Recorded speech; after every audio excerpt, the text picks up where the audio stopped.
Hello, my name is Heather Laird. I'm a lecturer here in UCC. I work in the School of English and I've been here since 2005. I'm also a trade union activist and I'm a committee member of the UCC branch of IFUT. So this year I've decided to go run for governing body, and I'm asking you to consider voting for me. So I suppose in terms of I think it's a good idea for me to lay out what I think are the main issues surrounding university at the moment, both worldwide and also UCC more specifically. So I think most of us working in universities are aware that universities worldwide, actually particularly in the West, have become increasingly underpinned by business values.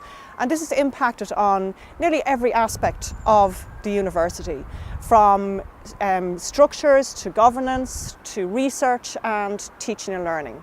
So in terms of structures and governance, there's an increasing lip service paid to democracy within the university. So for example, staff are called for town halls to give feedback on particular issues.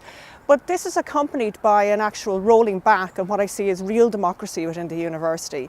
So alongside this lip service to democracy, what happens is that there's been a kind of undermining of, let's say, the representational role of trade unions within the university. And there's also a shift of power away from bodies like governing body, where UCC staff should have real decision-making authority, I feel. So if I was voted onto governing body, one of the first things I would be doing is putting forward a defence of governing body itself as a forum in which real decisions should be made by UCC employees. I would also be very conscious of research and the impact of those business values on research, because increasingly within UCC and within the university third level sector more generally, research has become synonymous with income generating research, funded research. As somebody who works in the humanities, this can end up being a sort of skewing of what we do research-wise, what we consider to be research. I've applied for funding and been successful in gaining funding for research projects, but there's lots of aspects of my research that doesn't require funding, that requires time to think, time to read, time to write.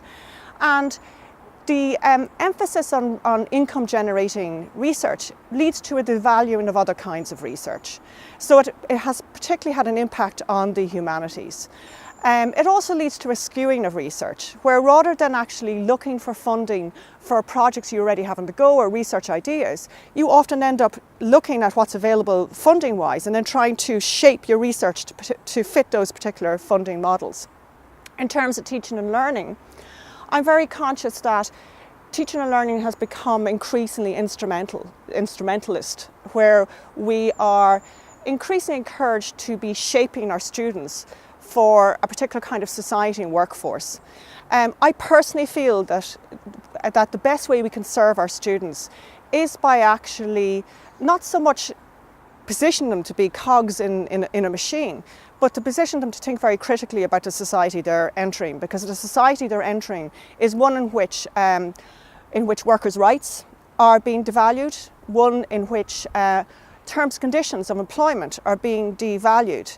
And we need to produce students who are capable of engaging with that and also capable of grouping together and defending themselves against that.